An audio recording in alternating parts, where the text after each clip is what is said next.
ಪೊಲೀಸರ ಬಗ್ಗೆ ಯಾರೇನೇ ಅಂದ್ಕೊಂಡಿರಬಹುದು, ಆದರೆ ಪೊಲೀಸರಲ್ಲೋ ದಿಟ್ಟ ಮತ್ತು ಧೈರ್ಯಶಾಲಿ ಅಧಿಕಾರಿಗಳಿರ್ತಾರೆ. ಅಸಾಧ್ಯ ಕೇಸ್ಗಳನ್ನು ಭೇದಿಸಿ ಸಾಹಸ ಮೆರೆದಿರ್ತಾರೆ. ಅಂತ ಚಾಣಾಕ್ಷ ಅಧಿಕಾರಿಗಳೇ ನಮ್ಮ ಸೂಪರ್ ಕಾಪ್ಗಳು. ಅಂದಾಗೆ ಇವತ್ತಿನ ಸೂಪರ್ ಕಾಪ್ ಯಾರು? ಸರಿಯಾಗಿ ಮೀಸೆ ಬಂದಿಲ್ಲ ಆ ಹುಡುಗರಿಗೆ. ಅಸ್ಸಾಂನಿಂದ ಕೆಲಸಕ್ಕೆ ಅಂತ ಆ ಹುಡುಗರು ಚಿಕ್ಕಮಗಳೂರಿಗೆ ಬಂದಿದ್ರು. ಆದರೆ ಅವರ ತಲೆ ಕೊರಿತಾ ಇದ್ದಿದ್ದು ಅಸ್ಸಾಂನಲ್ಲಿದ್ದಂಥ ಅದೊಂದು ಆಸ್ತಿ. ಅದಕ್ಕಾಗಿಯೇ ಕಾಫಿ ನಾಡಿನಲ್ಲಿ ಭರ್ಜರಿಯಾಗಿ ಪ್ಲಾನ್ ಕೂಡ ಮಾಡಿದ್ರು. ಪೊಲೀಸರಿಗಾಗಲಿ ಅಕ್ಕಪಕ್ಕದವ್ರಿಗಾಗಲಿ ಗೊತ್ತಾಗದ ರೀತಿಯಲ್ಲಿ ಸ್ಕೆಚ್ ಹಾಕಿ ಅದನ್ನು ಕಾರ್ಯಗತಗೊಳಿಸಿ ಎಸ್ಕೇಪ್ ಕೂಡ ಆಗಿದ್ರು. ಅಲ್ಲಿ ಅಸ್ಸಾಂ ಪೊಲೀಸರಿಗೆ ತಲೆನೋವು, ಇಲ್ಲಿ ಚಿಕ್ಕಮಗಳೂರು ಪೊಲೀಸರಿಗೆ ಟೆನ್ಷನ್.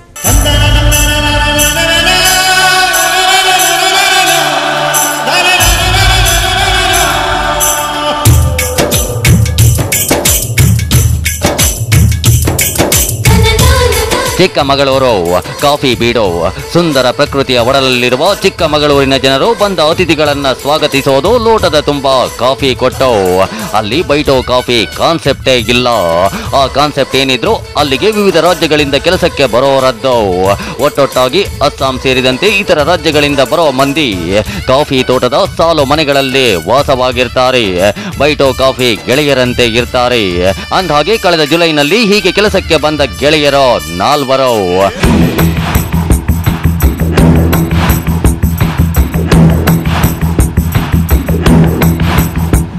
ಚಿಕ್ಕಮಗಳೂರು ಜಿಲ್ಲೆ ಮೂಡಿಗೆರೆ ತಾಲೂಕಿನ ದೇವರುಂದ ಗ್ರಾಮದ ಗಣೇಶ್ ಎಂಬುವವರ ತೋಟದಲ್ಲಿ ತಮ್ಮ ಪಾಡಿಗೆ ತಾವು ಕೆಲಸ ಮಾಡ್ತಿದ್ರು. ಮೊಹಮ್ಮದ್ ಮಸೀದುಲ್ಲಾ, ಬಿಲಾಲ್, ಮೊಹಮ್ಮದ್ ಒಬೇದುಲ್ಲಾ ಮತ್ತು ಮತ್ಲಬ್ 4 ಗೆಳೆಯರು ಅಸ್ಸಾಂನ ದರಾಂಗ್ ಜಿಲ್ಲೆಯ ಒಂದೇ ಗ್ರಾಮದವರು. 20ರ ಆಸುಪಾಸಿನ ವಯಸ್ಸಿನವರು. ಆವತ್ತು ಸೆಪ್ಟೆಂಬರ್ 7 ಮೊಹಮ್ಮದ್ ಮಸೀದುಲ್ಲಾ, ಬಿಲಾಲ್, ಮೊಹಮ್ಮದ್ ಒಬೇದುಲ್ಲಾ ತಾವು ಕೆಲಸ ಮಾಡ್ತಾ ಇದ್ದ ಕಾಫಿ ತೋಟದ ಮಾಲೀಕ ಗಣೇಶ್ ಬಳಿಗೆ ಹೋಗಿದ್ದಾರೆ. ನಾವು ಊರಿಗೆ ಹೋಗಿ ವಾಪಸ್ ಬರ್ತೀವಿ, ಹಣ ಬೇಕು ಅಂತ ಕೇಳಿದ್ದಾರೆ. ಸರಿ ಹೋಗಿ ಬನ್ನಿ ಅಂತ ಹಣ ಕೊಟ್ಟ ಗಣೇಶ್ ಎಲ್ಲಿ ಮತ್ಲಬ್ ಕಾಣಿಸ್ತಾ ಇಲ್ಲ ಅಂತ ಕೇಳಿದ್ದಾರೆ. ಆತನ ಮನೆಯಲ್ಲಿ ಯಾರೋ ತೀರಿಕೊಂಡಿದ್ದಾರೆ. ಹೀಗಾಗಿ ಆತ ಮೂಡಿಗೆರೆಗೆ ಟ್ರೈನ್ ಟಿಕೆಟ್ ಬುಕ್ ಮಾಡೋಕೆ ಹೋಗಿದ್ದಾನೆ. ಅವನೇ ಹಣ ತೆಗೆದುಕೊಂಡು ಬನ್ನಿ ಅಂತ ನಮ್ಮನ್ನ ಕಳುಹಿಸಿದ್ದ ಅಂತ ಹೇಳಿದ್ದಾರೆ. 4 ವರ್ಷದಿಂದ ಅವ್ರ ತಂದೆ ತಾಯಿ ಎಲ್ಲ ನಮ್ಮ ತೋಟಕ್ಕೆ ಕೆಲಸ ಬರ್ತಿದ್ರು. ಈ ವರ್ಷ ಅವ್ರು ಮಾತ್ರ 4 ಜನ ಬಂದಿದ್ರು. 4 ಜನ ಕೆಲಸ ಮಾಡ್ಕೊಂಡು ಹಿಂಗೆ ಚೆನ್ನಾಗೇ ಇದ್ದರು.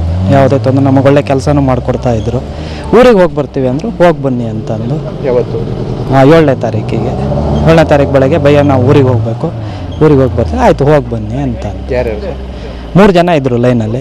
ಇನ್ನೊಬ್ಬ ಎಲ್ಲಿ ಅಂತ ಕೇಳಿದೆ. ಅವ್ರ ಸಂಬಂಧಿಕರು ಊರಲ್ಲಿ ತೀರೋಗಿದ್ದಾರೆ. ಅದಕ್ಕಾಗಿ ಟ್ರೈನ್ ಟಿಕೆಟನ್ನು ಬುಕ್ ಮಾಡೋಕ್ಕೆ ಬೇಗ ಹೋಗಿದ್ದಾರೆ ಮೂಡಿಗೆರೆಗೆ. ನನ್ನ ಹತ್ರ ದುಡ್ಡು ತಗೊಂಡು ಬರೋಕ್ಕೆ ಬಿಟ್ಟು ಹೋಗಿದ್ದಾರೆ.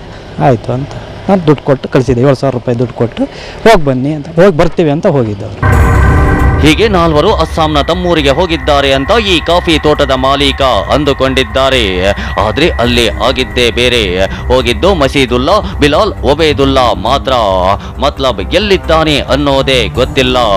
ಒಂದೇ ಗ್ರಾಮದವರಾಗಿದ್ರಿಂದ ಮತ್ಲಬ್ ತಾಯಿ ಎಲ್ಲಿ ನನ್ನ ಮಗ ಅಂತ ಕೇಳಿದ್ದಾರೆ. ಅವನು ನಿನ್ನೇನೆ ಬಂದಲ್ಲ, ಮನೆಗೆ ಬಂದಿಲ್ವಾ, ನಮ್ಗೆ ಗೊತ್ತಿಲ್ಲ ಅಂತೆಲ್ಲ ಈ 3 ಅನುಮಾನಾಸ್ಪದವಾಗಿ ಹೇಳ್ತಾ ಇದ್ರು. ಮಗನ ಮೊಬೈಲ್ಗೆ ಕಾಲ್ ಮಾಡಿದ್ರೆ ಅದು ಕೂಡ ಸ್ವಿಚ್ ಆಫ್ ಬರ್ತಾ ಇತ್ತು. ತಾಯಿಯ ಮನಸ್ಸು ತಡೆಯಲಿಲ್ಲ. ಸೆಪ್ಟೆಂಬರ್ 14ರಂದು ಅಸ್ಸಾಂನ ದೋಲಾ ಪೊಲೀಸ್ ಠಾಣೆಗೆ ಹೋಗಿದ್ದಾರೆ. ಮಗ ನಾಪತ್ತೆಯಾದ ಬಗ್ಗೆ ಮೌಖಿಕವಾಗಿ ದೂರು ನೀಡಿದ್ದಾರೆ. ಅಲ್ಲಿನ ಪೊಲೀಸರು ಮತ್ಲಬ್ ಬಗ್ಗೆ ಮಾಹಿತಿ ಕಲೆ ಹಾಕತೊಡಗಿದ್ದಾರೆ.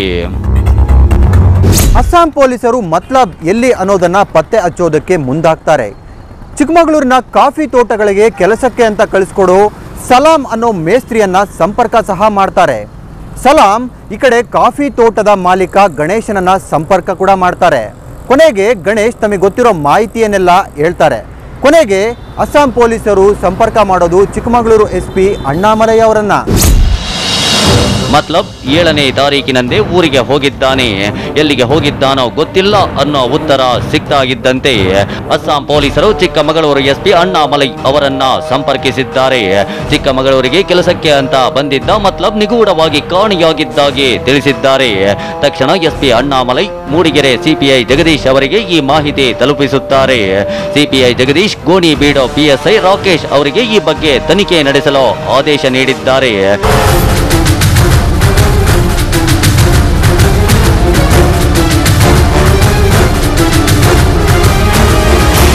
ಇತ್ತ ಪೊಲೀಸರಿಗೆ ಮಾಹಿತಿ ತಲುಪುವುದಕ್ಕೂ ತೋಟದ ಮಾಲೀಕ ಗಣೇಶ್ಗೆ ಅನುಮಾನ ಬರೋದಕ್ಕೂ ಸರಿ ಹೋಗಿರುತ್ತೆ. ಮಾಲೀಕ ಗಣೇಶ್ಗೆ ತನ್ನ ಪಾಳು ಬಿದ್ದಿರೋ ಗದ್ದೆಯಲ್ಲಿ ಹಸು ಮೇಯಿಸೋಕೆ ಹೋದಾಗ ಒಂದು ಚಿಕ್ಕ ಸುಳಿವು ಸಿಕ್ಕಿರುತ್ತೆ. ಎಸ್, ಕಳೆದ ತಿಂಗಳ 14ನೇ ತಾರೀಕು ತೋಟದ ಮಾಲೀಕ ಗಣೇಶ್ ತಮ್ಮ ಪಾಳು ಬಿದ್ದ ಗದ್ದೆಯಲ್ಲಿ ಹಸು ಮೇಯಿಸಲು ಹೋಗಿದ್ದಾರೆ. ಈ ವೇಳೆಯಲ್ಲಿ ಕೊಳೆತು ಹೋಗಿರೋ ವಾಸನೆ ಜೊತೆಯಲ್ಲಿ ನೊಣಗಳು ಸುತ್ತಿಕೊಂಡ ದೃಶ್ಯ ಅವರಿಗೆ ಕಾಣಿಸಿದೆ. ಏನೋ ಇರ್ಬೇಕು ಬಿಡು ಅಂತ ಅವರು ಸುಮ್ಮನಾಗಿದ್ದಾರೆ. ಆದ್ರೆ ಮನೆಗೆ ತೆರಳುತ್ತಿದ್ದಂತೆ ಅಸ್ಸಾಂನಿಂದ ಮೇಸ್ತ್ರಿ ಸಲಾಂ ಮತ್ತೆ ಗಣೇಶ್ಗೆ ಕಾಲ್ ಮಾಡಿದ್ದ. ಮತ್ಲಬ್ ಒಂದು ವಾರವಾದ್ರೂ ಸಂಪರ್ಕಕ್ಕೆ ಸಿಗುತ್ತಿಲ್ಲ ಅಂತ ಹೇಳಿದ್ದ. ಎಲ್ಲೋ ಮಿಸ್ ಹೊಡೆಯುತ್ತಿದೆ ಅಂದುಕೊಂಡ ಗಣೇಶ್ ಸೀದಾ ಗೋಣಿಬೀಡು ಪೊಲೀಸ್ ಠಾಣೆಗೆ ಹೋಗಿದ್ದಾರೆ. PSI ರಾಕೇಶ್ ಮುಂದೆ ಇದೆಲ್ಲವನ್ನು ಹೇಳಿಕೊಂಡು ದೂರು ದಾಖಲಿಸಿದ್ದಾರೆ. ಹಸು ಕಟ್ಟಕ್ಕೆ ಬರ್ತೀವಲ್ಲ ಡೈಲಿ, ಇವರು ಫೋನ್ ಮಾಡಿದ್ರಲ್ಲ ಹಸು ಕಟ್ಟಕ್ಕೆ ಬರ್ತೀವಲ್ಲ ಒಂಥರ ಸ್ಮೆಲ್ ಬಂತು. ನಮಗೆ ಸ್ಮೆಲ್ ಬಂದು ನಾನು ತೀರಾ ಹತ್ರ ಹೋಗಲಿಲ್ಲ. ತೀರದ ಹತ್ರ ಹೋಗಿ ನೋಡ ಏನಂತ ಕಂಪ್ಲೇಂಟ್ ಕೊಟ್ಟರೆ ಗೋಣಿಬೀಡಲ್ಲಿ? ಯಾರು ಅಲ್ಲಿ ಗೋಣಿಬೀಡಲ್ಲಿ ಹಿಂಗೆ ನಮ್ಮ 4 ಜನ ಬಂದಿದ್ರು, ಅದ್ರಲ್ಲಿ ಒಬ್ಬ ಮಿಸ್ ಆಗಿದ್ದಾನೆ ಅಲ್ಲಿಂದ ಫೋನ್ ಬಂದಿತ್ತು. ಹಾಗಾಗಿ ನಾನು ಗೋಣಿಬೀಡು ಪೊಲೀಸ್ ಸ್ಟೇಷನ್ಗೆ ಹೋಗಿ ಕಂಪ್ಲೇಂಟ್ ಕೊಟ್ಟೆ. ಪೊಲೀಸರಿಗೆ ಎಲ್ಲ ಗೊಂದಲ. ಚಿಕ್ಕಮಗಳೂರು SP ಅಣ್ಣಾಮಲೈಗೆ ದೋಲಾ ಪೊಲೀಸರಿಂದ ಮತ್ಲಬ್ ಅನ್ನೋ ವ್ಯಕ್ತಿ ಕಾಣೆಯಾಗಿದ್ದಾನೆ ಅನ್ನೋ ಮಾಹಿತಿ ಬರುವುದಕ್ಕೂ ಇತ್ತ ತೋಟದ ಮಾಲೀಕ ಗಣೇಶ್ ಮತ್ಲಬ್ ಕಾಣೆಯಾಗಿದ್ದಾನೆ ಅನ್ನೋ ದೂರು ದಾಖಲಿಸುವುದಕ್ಕೂ ಸರಿಯಾಗಿ ಹೋಗಿತ್ತು.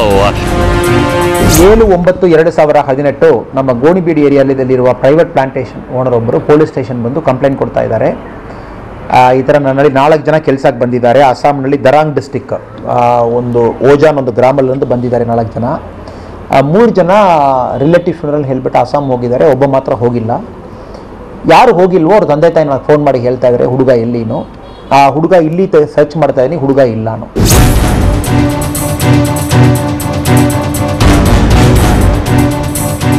SI ರಾಕೇಶ್ ಸೀದಾ ತೋಟದಲ್ಲಿ ಸರ್ಚ್ ಮಾಡಿದ್ದಾರೆ. ಅಲ್ಲಿನ ಲೈನ್ ಮನೆಗಳಲ್ಲಿ ವಾಸವಿದ್ದ ಕೆಲವರನ್ನ ವಿಚಾರಿಸಿದ್ದಾರೆ.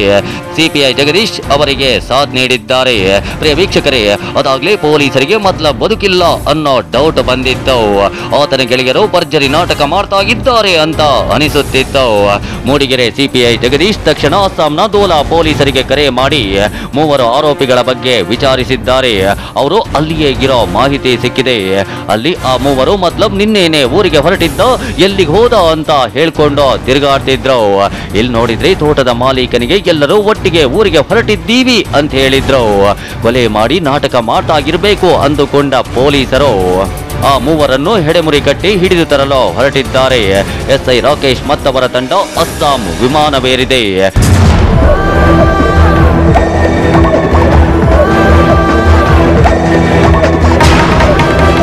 ಅಲ್ಲಿಗೆ ಹೋದ ಪೊಲೀಸರಿಗೆ ಆರೋಪಿಗಳನ್ನ ಅರೆಸ್ಟ್ ಮಾಡೋದು ಅಷ್ಟು ಸುಲಭವಾಗಿರಲಿಲ್ಲ. ಯಾಕಂದ್ರೆ ಅದು ಅವರದ್ದೇ ಏರಿಯಾ. ಅಸ್ಸಾಂ ರಾಜ್ಯದ ದರಾಂಗ್ ಜಿಲ್ಲೆಯ ಓಜೋರಾಮ್ ಗ್ರಾಮವದು. ಅಲ್ಲಿಂದ ಜಸ್ಟ್ 3 ಕಿಲೋಮೀಟರ್ ದೂರದಲ್ಲಿ ಬಾಂಗ್ಲಾ ಗಡಿ. ಆರೋಪಿಗಳಿಗೆ ಪೊಲೀಸರು ಬೆನ್ನತ್ತಿದ ಸುಳಿವೇನಾದ್ರೂ ಸಿಕ್ಕೋ ಗಡಿ ದಾಟಿದ್ರೆ ಫಿನಿಶ್. ಜಪ್ಪಯ್ಯ ಅಂದ್ರು ಅವರು ಸಿಗ್ತಾಗಿರ್ಲಿಲ್ಲ. ಅಲ್ಲಿಗೆ ತೆರಳಿದ್ದ CPI ರಾಕೇಶ್ ಅಂಡ್ ಟೀಮ್ ಸ್ಥಳೀಯ ಪೊಲೀಸರ ನೆರವು ಕೋರುತ್ತೆ. ಅವರ ನೆರವಿನಲ್ಲಿ ಕಾರ್ಯಾಚರಣೆ ಮುಂದುವರೆಸುತ್ತೆ. ಮೊದಲೇ ಅಲ್ಲಿನ ಭೌಗೋಳಿಕ ಸ್ಥಿತಿಗತಿಗಳ ಬಗ್ಗೆ ಅರಿತಿದ್ದ ಚಿಕ್ಕಮಗಳೂರು ಪೊಲೀಸರು ಎಲ್ಲೋ ಎಡವಟ್ಟಾಗದಂತೆ ಕೆಲಸ ಮಾಡೋಕೆ ನಿರ್ಧರಿಸಿದ್ರು. ಸ್ಥಳೀಯ ಪೊಲೀಸರ ನೆರವು ಕೋರಿದ್ರು ಕೂಡ ಅವರ ಅರಿವಿಗೆ ಬಾರದ ಹಾಗೆ ಕೆಲ ಕಾರ್ಯಾಚರಣೆ ಮಾಡಬೇಕು ಅಂದುಕೊಂಡಿದ್ರು.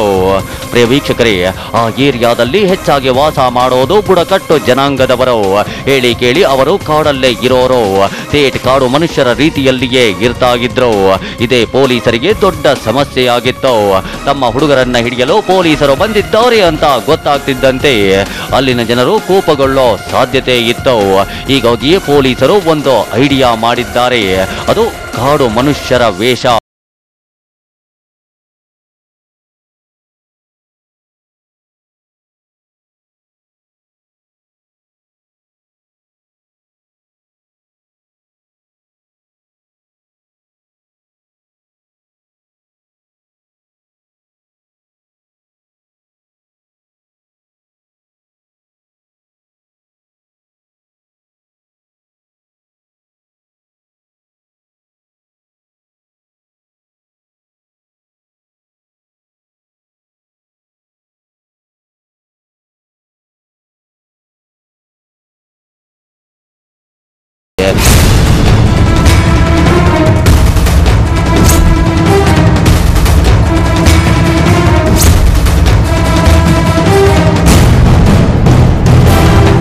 ಅರೆಸ್ಟ್ ಆದ ಮಸೀದುಲ್ಲಾ ಒಬೇದುಲ್ಲನನ್ನ ಸೀದಾ ಗೋಣಿಬೀಡು ಪೊಲೀಸ್ ಸ್ಟೇಷನ್ಗೆ ಕರೆತರಲಾಗಿದೆ.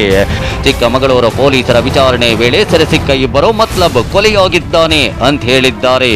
ಕೊಂದಿದ್ದು ಯಾರು ಅಂದ್ರೆ ನಾವು ಮೂವರು ಅನ್ನೋದನ್ನ ಒಪ್ಪಿಕೊಂಡಿದ್ದಾರೆ. ಅಂದ್ರೆ ಜೊತೆಗಿದ್ದ ಮೊಹಮ್ಮದ್ ಮಸೀದುಲ್ಲಾ, ಬಿಲಾಲ್, ಮೊಹಮ್ಮದ್ ಒಬೇದುಲ್ಲಾ ಈ ಮೂವರೇ ಸೇರಿಕೊಂಡು ಮತ್ಲಬ್ ನನ್ನ ಕೊಂದು ಹಾಕಿದ್ರು. ಕರೆತಂದು ಮತ್ಲಬ್ ಶವ ಎಲ್ಲಿ ಅಂತ ಕೇಳಿದ್ದಾರೆ. ಅದಾಗ್ಲೇ ಪೊಲೀಸರಿಗೂ ಕೂಡ ಶವವಿದ್ದ ಜಾಗದ ಬಗ್ಗೆ ಮಾಹಿತಿ ಇತ್ತೋ ಬಿಡಿ.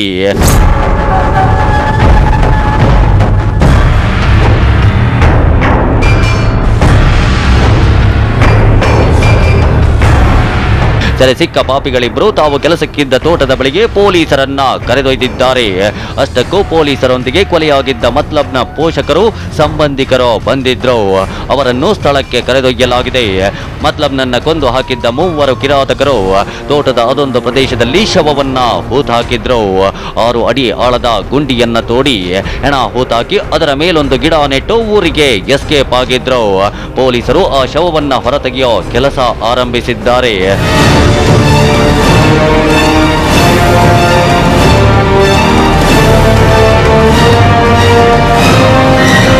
ಅವರು ಬಾಡಿಯಲ್ಲಿತ್ತು. ಆಮೇಲೆ ತಕ್ಷಣ ನಮಗೆ ಡೌಟ್ ಆಯಿತು, ಒಂದು 3 ಜನ ಯಾರು ಬಿಟ್ಟು ಹೋಗಿದ್ದಾರೆ ಅವರೇ ಮಾಡಿರಬೇಕಂತ ಹೇಳ್ಬಿಟ್ಟು ತಕ್ಷಣ ನಮ್ಮ Gonibeedu police sub inspector Rakesh plus ಅವ್ರ ತಂಡ ಇಮಿಡಿಯೇಟ್ಲಿ ಫ್ಲೈಟ್ ಮೂಲಕ ನಾವು ಅಸ್ಸಾಂ ಕಳಿಸಿದ್ವಿ. ಬೇಗ ಹೋಗಿ ಅರೆಸ್ಟ್ ಮಾಡಿಕೊಂಡು ಬರಬೇಕು. ನಾವಲ್ಲಿ ಹೋಗಿ ಲೋಕಲ್ ದರಾಂಗ್ ಡಿಸ್ಟಿಕ್ ಪೊಲೀಸ್ ಅವರು ಹೆಲ್ಪ್ ತಗೊಂಡು ಅಲ್ಲಿರೋ 3 ಜನ ಸೆಕ್ಯೂರ್ ಮಾಡಿ ವಾಪಸ್ ನಾವು ಕರ್ಕೊಂಡು ಬಂದಿದ್ದೀವಿ. ಇಲ್ಲಿ ಚಿಕ್ಕಮಗಳೂರು ಬಂದು ನಾವು ಚೆಕ್ ಮಾಡುವಾಗ ಗೊತ್ತಾಯಿತು 4 ಜನ, ನಮ್ಮ ಮಸೀದುಲ್ಲಾ 20 ವರ್ಷ, ಬಿಲಾಲ್ 20 ವರ್ಷ, ಒಬೇದುಲ್ಲಾ 19 ವರ್ಷ, ಮತ್ಲಬ್ 21 ವರ್ಷ, 4 ಜನ ಒಟ್ಟಿಗೆ ಕೆಲಸ ಮಾಡಲಿಕ್ಕೆ ಜುಲೈ ತಿಂಗಳಲ್ಲಿ ಬರ್ತಾರೆ, ಜುಲೈ 2018ನಲ್ಲಿ. ಪ್ರಿಯ ವೀಕ್ಷಕರೇ, ಮತ್ಲಬ್ ಅನ್ನೋ ಆ ಅಮಾಯಕ ಹುಡುಗ ಈ ಮೂವರನ್ನ ತಾನೇ ಕೆಲಸಕ್ಕೆ ಕರೆತಂದಿದ್ದ. ಅವರಿಗೆ ತಾನೇ ಅಡುಗೆ ಮಾಡಿ ಬಡಿಸುತ್ತಿದ್ದ. ಅಷ್ಟೇ ಏಕೆ, 4 ಒಟ್ಟಿಗೆ ಸೇರಿಕೊಂಡು ಬೈಟೋ ಕಾಫಿ ಕುಡಿಯುತ್ತಿದ್ರು, ಎಣ್ಣೆ ಹೊಡೆಯುತ್ತಿದ್ರು.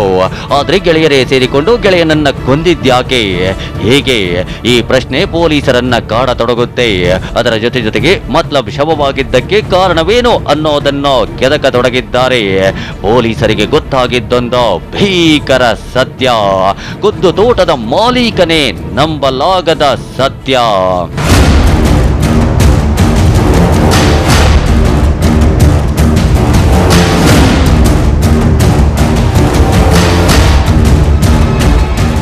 ಮಕ್ಕಳಿಗೆ ಎಲ್ಲೋ ಏನೇ ಆಗಲಿ ಚುಳ್ಳು ಅನ್ನೋದು ತಾಯಿಯ ಕರುಳು. ಮಕ್ಕಳಿಗೆ ಯಾವುದೇ ಸಮಸ್ಯೆ ಆಗಲಿ ತಾಯಿಯ 6th ಸೆನ್ಸ್ ವರ್ಕ್ ಆಗುತ್ತೆ. ಇಲ್ಲೂ ಆಗಿದ್ದು ಇದೇನೆ.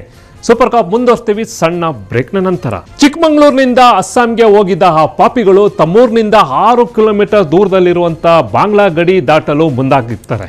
ಆದರೆ ಈ ವಿಚಾರ ಗೊತ್ತಾದ ತಕ್ಷಣ ಚಿಕ್ಕಮಗಳೂರು ಪೊಲೀಸರು ಅಷ್ಟೊತ್ತಿಗಾಗಲೇ ಅವ್ರಿಗಿಂತ ಮುಂಚೆ ಹೋಗಿ ಕಾಯ್ತಾ ಇರ್ತಾರೆ. ಕಾಡು ಮನುಷ್ಯರ ರೀತಿಯಲ್ಲಿ ವೇಷ ಹಾಕೊಂಡು ಅವ್ರಿಗಾಗಿ ಹುಡುಕಾಟ ಮಾಡ್ತಾರೆ. ಮುಂದೇನಾಯಿತು? ಅಸ್ಸಾಂ ಬಾಂಗ್ಲಾ ಗಡಿಗೆ ಹೋಗಿದ್ದ ಚಿಕ್ಕಮಗಳೂರು ಪೊಲೀಸರು ಮಸೀದುಲ್ಲಾ, ಒಬೇದುಲ್ಲಾ ಎಂಬ ಕೊಲೆ ಆರೋಪಿಗಳಿಬ್ಬರನ್ನ ಹೆಡೆಮುರಿ ಕಟ್ಟಿ ಕರೆತಂದಿದ್ರು. ಮತ್ಲಬ್ ನನ್ನ ಕೊಂದಿದ್ಯಾರು ಅಂತ ಕೇಳ್ತಾ ಇದ್ದಂತೆ ಈ ಪಾಪಿಗಳು ಹೇಳಿದ್ದು ನಾವೇ ಮೂವರು ಅನ್ನೋ ಸತ್ಯ. ಶವ ಎಲ್ಲಿ ಅಂತ ಕೇಳಿದ್ರೆ ಸೆರೆ ಸಿಕ್ಕ ಪಾಪಿಗಳಿಬ್ರು ತಾವು ಕೆಲಸಕ್ಕಿದ್ದ ತೋಟದ ಬಳಿಗೆ ಪೊಲೀಸರನ್ನ ಕರೆದೊಯ್ದಿದ್ದಾರೆ. ಮತ್ಲಬ್ ನನ್ನ ಕೊಂದು ಹಾಕಿದ್ದ 3 ಕಿರಾತಕರು ತೋಟದ ಅದೊಂದು ಪ್ರದೇಶದಲ್ಲಿ ಶವವನ್ನ ಹೂತಾಕಿದ್ರು. ತಹಶೀಲ್ದಾರ್ ಸಮ್ಮುಖದಲ್ಲಿ ಆ ಶವವನ್ನ ಹೊರತೆಗೆಯೋ ಕೆಲಸ ಆರಂಭವಾಗಿದೆ. ಮತ್ಲಬ್ ತಾಯಿಗೆ ಕಣ್ಣೀರು, ಉಳಿದವರಿಗೆ ಆತಂಕ.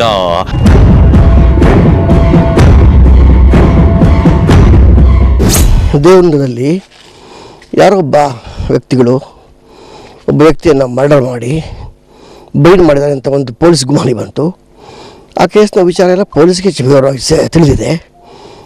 ಅವರು ಪರ್ಟಿಕ್ಯುಲರ್ ಆಗಿ ಹೇಳ್ತಾರೆ ಕರೆಕ್ಟಾಗಿ.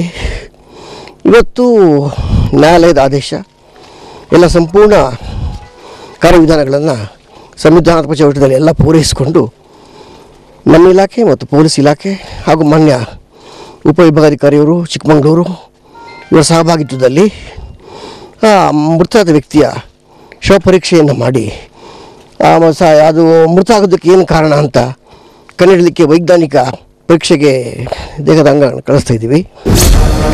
ಅಂತೂ ಹೊಂಡದಲ್ಲಿದ್ದ ಶವವನ್ನ ಹೊರ ತೆಗೆಯಲಾಗಿದೆ. ವಿಧಿವಿಜ್ಞಾನ ತಜ್ಞರು ತಮ್ಮ ಕೆಲಸ ಪೂರೈಸಿದ್ದಾರೆ. ಶವವನ್ನ ಮೃತನ ಪೋಷಕರಿಗೆ ಹಸ್ತಾಂತರಿಸಲಾಗಿದೆ.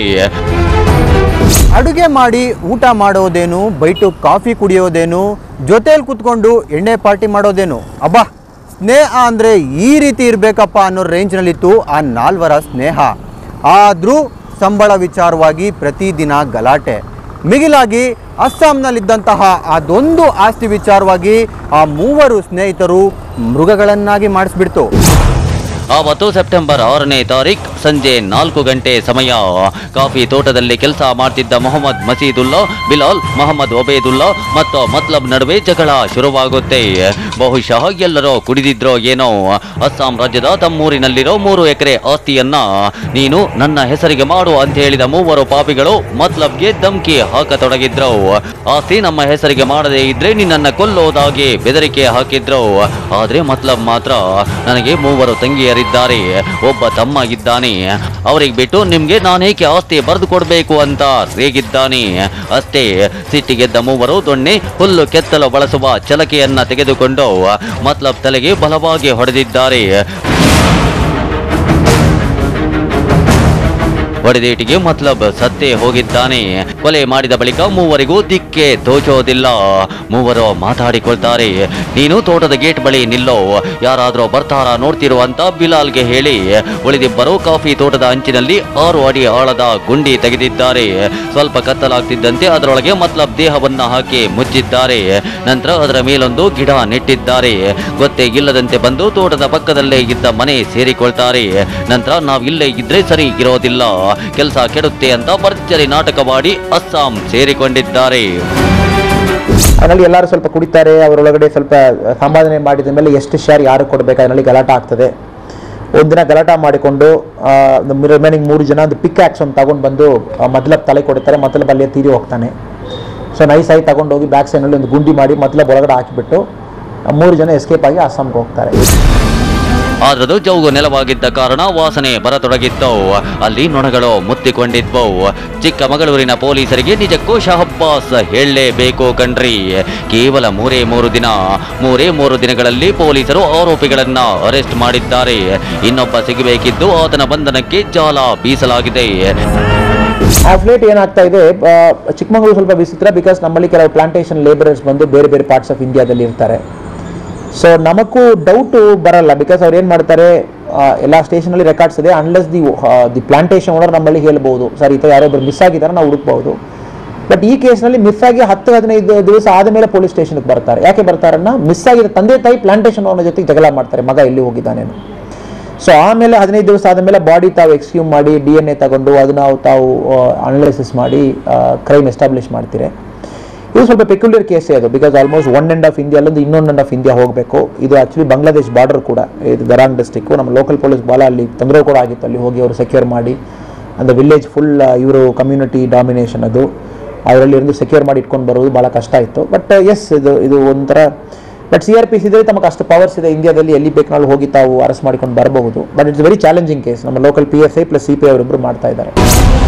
ಎಲ್ಲಿಂದಲೋ ಕೆಲಸಕ್ಕೆ ಅಂತ ಗಿಲ್ಲಿಗೆ ಬಂದು ಅವರವರೇ ಹೊಡೆದಾಡಿ ಮಾಡಬಾರದ ಕೆಲಸ ಮಾಡಿ ಮತ್ತೆ ವಾಪಸ್ ಊರಿಗೆ ಹೋಗಿ ತಲೆ ಮರೆಸಿಕೊಳ್ತೀವಿ ಅಂದುಕೊಂಡವರಿಗೆ ಇದು ನಿಜಕ್ಕೂ ಪಾಠ ಕಣ್ರಿ.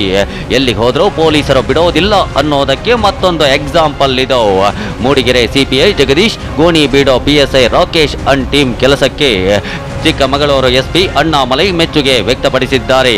ಅಷ್ಟೇ ಅಲ್ಲ, ಚಿಕ್ಕಮಗಳೂರಿಗೆ ಬರುವ ಹೊರ ರಾಜ್ಯದ ಲೇಬರ್ಗಳ ಮಾಹಿತಿಯನ್ನ ಸ್ಥಳೀಯ ಪೊಲೀಸರಿಗೆ ನೀಡುವಂತೆ ಕಾಫಿ ತೋಟದ ಮಾಲೀಕರಿಗೆ ಮನವಿ ಮಾಡಿದ್ದಾರೆ. ಖಂಡಿತ ಕಾಫಿ ತೋಟದ ಮಾಲೀಕರು ತಮ್ಮಲ್ಲಿ ಕೆಲಸ ಮಾಡೋ ಕಾರ್ಮಿಕರ ಮಾಹಿತಿಯನ್ನ ಪೊಲೀಸರಿಗೆ ನೀಡಲೇಬೇಕು. ಇಲ್ಲ ಅಂದ್ರೆ ಇಂಥ ಫಜೀತಿಗಳಾದಾಗ ಪರಿತಪಿಸಬೇಕಾದವರು ತೋಟದ ಮಾಲೀಕರೇ. ಯಾರೇನೇ ತಪ್ಪು ಮಾಡಿದ್ರು ಬಹಳ ದಿನ ಮುಚ್ಚಿಡಕ್ಕಾಗಲ್ಲ. ಒಂದಲ್ಲ ಒಂದಿನ ಪೊಲೀಸರ ಕೈಗೆ ಸಿಕ್ಕಾಕೊಳ್ಳೇಬೇಕು. ಇಂಥ ಮತ್ತಷ್ಟು ರೋಚಕ ಇನ್ವೆಸ್ಟಿಗೇಷನ್ ಸ್ಟೋರಿ ಜೊತೆ ಮುಂದಿನ ಶನಿವಾರ ಮತ್ತೆ ಬರುತ್ತೆ ಸೂಪರ್ ಕಾಪ್. ನಿರಂತರ ಸುದ್ದಿಗಾಗಿ ನೋಡ್ತಾ ಇರಿ TV9.